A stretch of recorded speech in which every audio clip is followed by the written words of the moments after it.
We are back once again to the terrors and sorrow of Grisha Yeager, caused by none other than his beloved son Eren. Quite a shock it is for Jeek to see his monster father weeping and pleading, apologizing to him and telling him how much he loves him, a love made even stronger because of the horrible visions he has glimpsed of the future, a future by his other son Eren.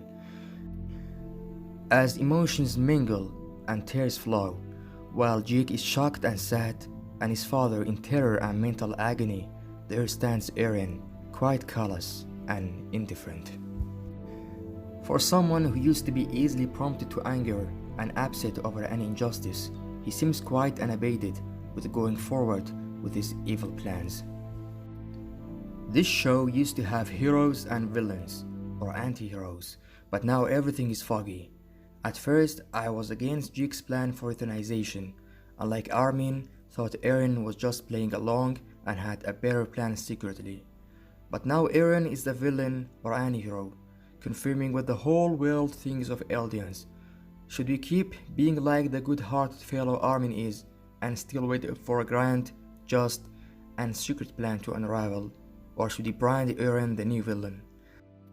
Just like Game of Thrones, where nothing is absolute, and no one is indispensable, and no side is fully righteous, the show is leering towards ambiguity. Even Armin is losing faith. Jeek's eyes pour tears and roll upward. Is this the strengthening of his resolve, or a gloomy picture of despair and helplessness? We may ask, why would Grisha steal the founder and give it to Eren if he does not like Eren's plan? Jeek says that Eren showed Grisha only parts of the future. Eren must have showed him the consequence to his inaction, to not steal the founding titan and let the world destroy Paradise Island.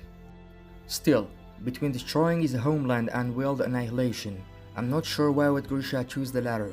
Did he actually know that Jeek could stop Eren? He gave Eren the founding titan, but he gave Jeek a mission, a resolve, quite like Savor's influence on Jeek. Did he save both his homeland and the world? Between world destruction and euthanization, Grisha will no doubt choose the latter.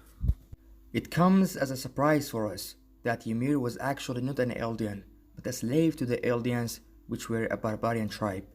Through contact to an unknown thing that's shaped like the nervous system, Ymir gains Titan's powers.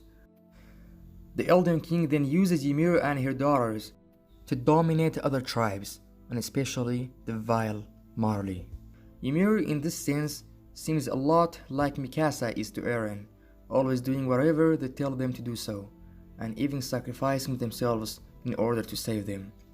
This was how founder Ymir died, reaching the dead-end limit of hopelessness and despair, choosing death instead of recovering.